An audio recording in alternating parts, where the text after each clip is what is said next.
Well, here I am. Yes, back in Florida where it's nice and warm after having spent, 3 or 4 days in New York City. I went up there to film my Yahoo Finance podcast this week. Came out on Wednesdays with Sylvia Jablonski, who is the CEO and CIO of Defiance ETFs. We talked all about what's going on in the quantum space. You can get that on Spotify. You can get it wherever you get your podcasts. If you want to see the video version, you can find that on my Twitter feed. You can find it on Yahoo Finance YouTube page, and you can also find it on my Substack. In any event, today is January 30th, 2025. We're getting very near the end of the month, and indexes are all higher, which typically then says, it's going to be another good year. But here are the things that you need to know to get your day started. Well, to no one's surprise, the Fed stayed on hold, right? They did nothing as expected. But Donnie, not so happy. Microsoft and Meta, they came out last night and they beat. Tesla misses. Apple is out tonight. Oil is down, gold is up, and bonds are holding steady. And what do we have for dinner tonight? We're having the spaghetti with garlic confit and cacio pepe. We're going to get to that in a moment. So it's bam, bam, and then boom. Stocks were weak all day, and they got weaker going into the announcement. Then they rallied at the start of that press conference, right? Thinking that he was going to tell us that we could all expect multiple rate cuts this year. But when it became clear that that was not the intent, the algos started stamping their feet, and stocks ended the day lower. The Dow losing 136 points or 0.3%. The S&P down 30 or 0.5%. The Nasdaq lost 100 points, 0.5%. The Russell gave up 6 points or 0.25%. The transports lost 36 points or 0.25%. The equal weighted S&P lost 25 points or 0.3%, while the Mag 7 index lost 265 points or 1 full percent. While JJ did not make any surprise announcements, he did poo-poo the idea that inflation is ready to reignite. He also made it very clear that he has not spoken to President Trump and that the Fed is an independent body, one that is not going to be told what to do by the president, allaying any concerns that's going to happen, right? That he's going to be told what to do. He did, though, make it clear that we are meaningfully above what he calls the neutral rate, and that suggests that he still sees rates declining this year. And then stocks started to rally on that sentence, and as it suggested, it was a more dovish tone. But while the vote to keep rates steady was unanimous, the committee is still concerned that inflation remains somewhat elevated. But he also said that interest rates are now significantly less restrictive than they were. So we don't need to be in a hurry to adjust policy stance any sooner. And that was the sentence that the algos didn't like. That's more hawkish sounding, right? And apparently negates the dovish tone. And stocks did a 180 and ended the day lower. I mean, you know what happened. The algos wanted to hear that the Fed is prepared to cut rates multiple times this year. And when they didn't hear it, they did what? They stamped their feet like a 2-year-old throwing a temper tantrum, right? He finished up by saying that we need to see real progress on inflation or unexpected weakness in the labor market before considering further rate reductions. And to me, that suggests that the labor market is just fine. The idea in September, and I keep saying this, that the labor market was weak, allowing them to slash rates by 50 basis points just 5 weeks ahead of the election, was a head fake. The labor market was never in distress, leaving many of us to openly call JJ out for cutting rates as aggressively as he did. I mean, come on. Can it really be any clearer than what they tried to do by cutting rates that aggressively right ahead of the election? In any event, my sense is that we are not getting any rate cuts this year because the data just doesn't support it, at least not right now. But traders are still pricing at a 90% chance of a rate cut in July, right at the July meeting, which is the 29th and 30th. Apparently, they must know that the data is going to get weak by then, but let's just see. Now, Donnie was not happy with the announcement, saying that the Fed failed to stop a problem that they created, which, by the way, is true. Remember how JJ let inflation soar while telling you and me that there was absolutely nothing to worry about. For 8 months, beginning in the spring of 2021, inflation ripped higher, going from 1.6% to 9.4%, and they all told us it was our imagination. The current issue now is that JJ should not have cut rates last fall. He should have held them right where they were, because then inflation probably would have subsided and been lower today, and he could have started cutting them now. But they were premature in cutting rates in my mind. So now we have to just wait and see what happens as inflation remains in simmer mode. And we hope we don't have a repeat of 1979, 1980. So Donnie pledges to fix the problem by himself, unleashing American energy production, slashing regs, rebalancing international trade, and reigniting American manufacturing. Now, just to be clear, Treasury Secretary Scotty Bessent does not agree with Donnie in terms of rate cuts, right? He's in the camp that the Fed needs to hold rates steady right now, right? I just hope he stands up and he tells Trump to just sit down and be quiet. All this happened while traders and investors all waited for the start of the mega cap earnings season. Microsoft, Tesla, and Meta all reported after the bell. Microsoft and Meta beat while Tesla missed. And what's funny is Microsoft sold off in the after hours while Meta and Tesla gained. The issue with Microsoft, and I own it, so let's just be clear, is that while top line revenues beat and earnings per share beat, revenues from the Azure department missed by a teeny weeny bit, notwithstanding the fact that Azure services grew by 157%, driven by commitments from OpenAI, and that sent the algos into a tailspin, which I think is dumb. The cloud growth being constrained by data center storage.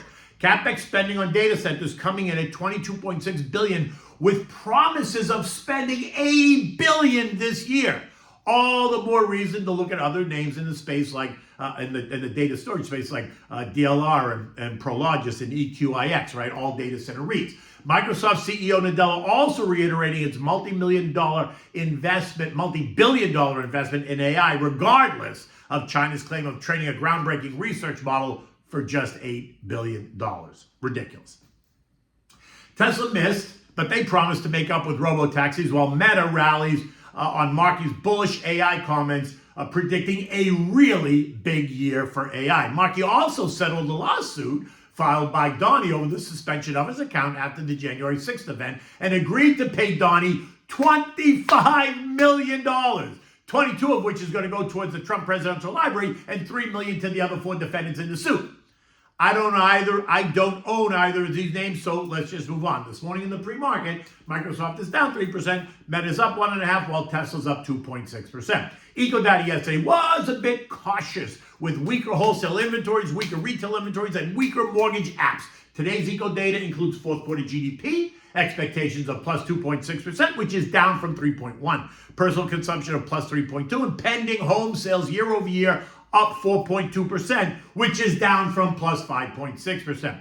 Treasuries sold off a bit, but yields continue to hold steady. The 2 years yielding 4.2%, the 10 years yielding 4.5%. Oil traded lower yesterday on the latest API and EIE reports, which show an increase in U.S. crude inventories, right, which suggests more supply. OPEC Plus is due to meet next week, and the impression is that they're going to hold their production cuts through March, right, trying to support the price of oil. Even though Donnie is trying to pressure them to increase output to bring the price of oil down. OPEC citing uncertain demand from China as the reason to do nothing, which to me is just laughable.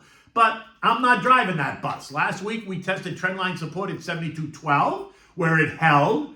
Overnight, we tested it again. It held again. Currently, WTI is trading at 72.60, right above the trend line. I suspect that if we test the trend line again and we fail to hold, then we could see oil trade down to 71.25, 71.50 in short order. Gold, as discussed, was waiting for JJ before making its move. It also is expecting those tariffs on Mexico and Canada to take place on February 1st, which is Saturday, right?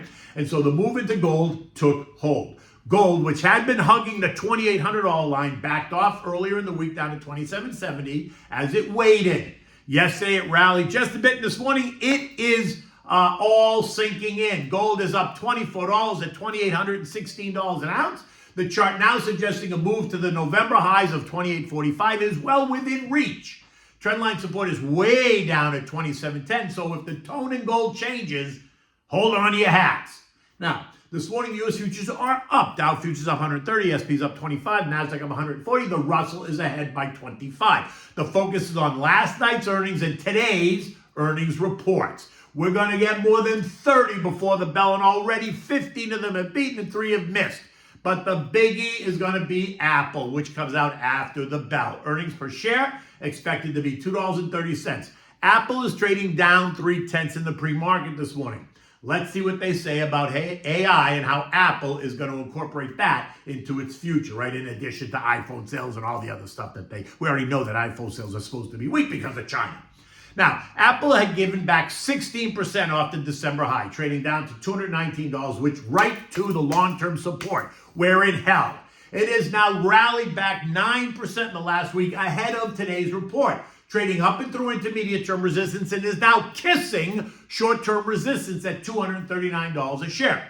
Now, just think about all those people who sold their Apple on the China weakness story are all trying to get back in, which is why, as a long-term investor, you don't do that. You have your positions, you keep your positions as long as the thesis has not changed, and you add to your positions when the opportunity presents itself. Down 16% in Apple is an opportunity, or was. The same as it was for the semi-stocks 3 days ago. And don't even get me started on the DeepSeek thing, right? I was on Maria, Mornings with Maria, I was on the Big Money Show, and I was on Vardy. We were talking about the DeepSeek thing all around. You can find those clips on my Twitter at Kenny Polcari.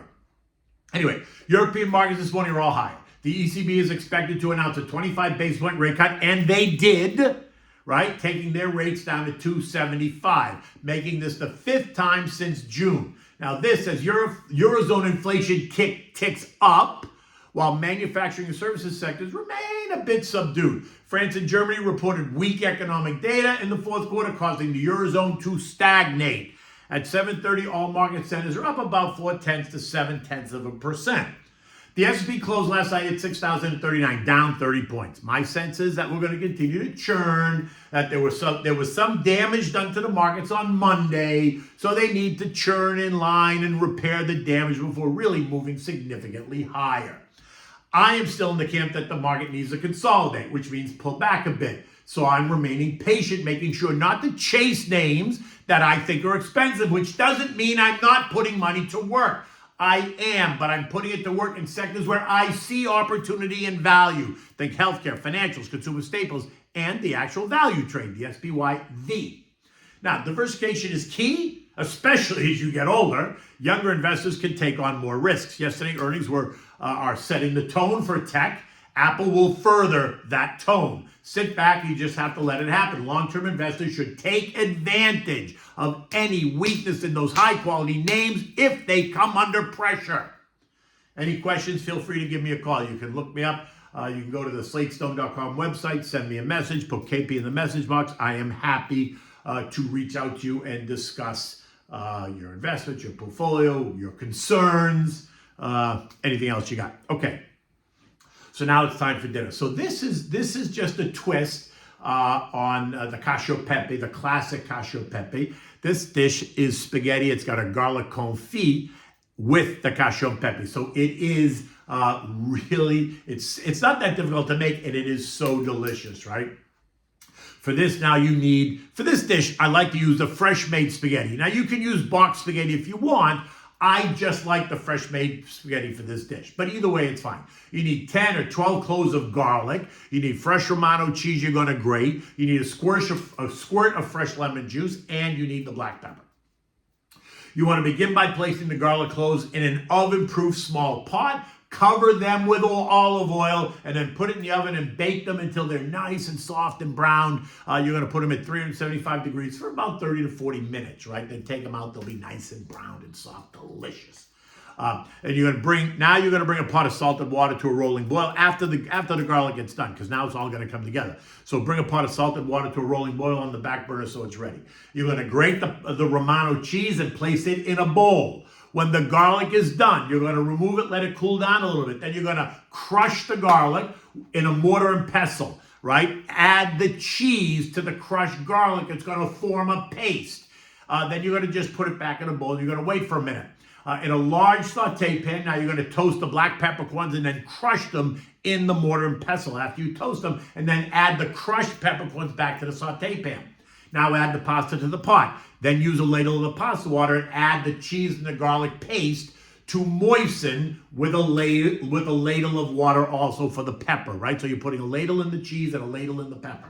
When the pasta is done, using tongs, add the pasta to the saute pan, toss it with the pepper. Now add in the garlic and cheese mix to the pasta, toss that again, add a little bit more pasta water if you need to, and then serve this immediately in warm bowls with a fork and a spoon so you can twirl, because I love to twirl. You can also serve this with a side of, fresh toasted Italian garlic bread is always delicious, and a nice glass of chilled white wine works perfectly with this. In any event, it is a gorgeous day down here in South Florida. Until tomorrow, you take good care.